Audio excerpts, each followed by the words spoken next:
Good morning mga kalagi, magluluto pala ako ngayon ng sinigang na isda. Meron akong hiniwa dito kamatis, bawang, sibuyas, luya, tsaka yung siling pansigang at tsaka yung isda na gagamitin ko sa sinigang. Tapos yung gulay na pechay, mas maraming gulay, mas masarap. Tapos nag-init na rin ako ng kawali dito at naglagay na rin ako ng mantika. Dahil nga dito ko igigisa yung bawang, sibuyas, kamatis, luya.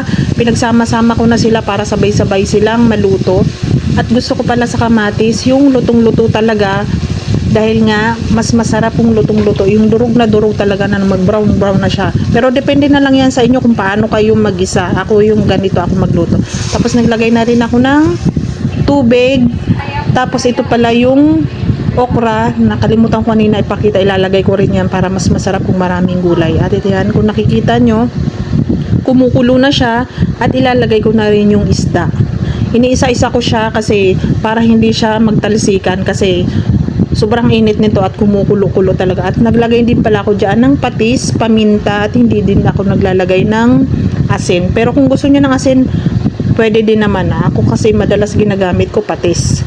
Tapos ayan, kung nakikita nyo, ang bango-bango na ito. Tapos ito pala yung gagamitin ko na pang paasim, yung sinigang.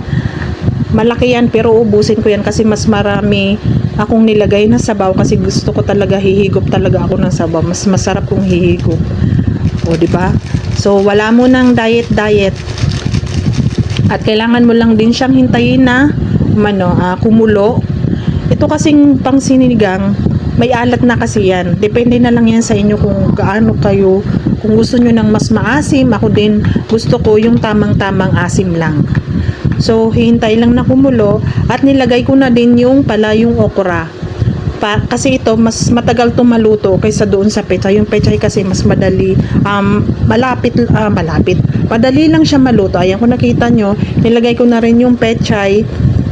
So, ang sarap nito. Wala mo nang diet, kakain kami ng marami ngayon. Sabaw pa lang ulam na.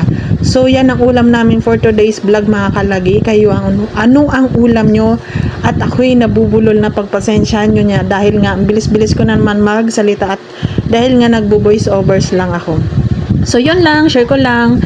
Thank you for watching. Bye mga kalagi. Kung nagustuhan nyo ang aking vlog, please comment down below and like. Bye-bye!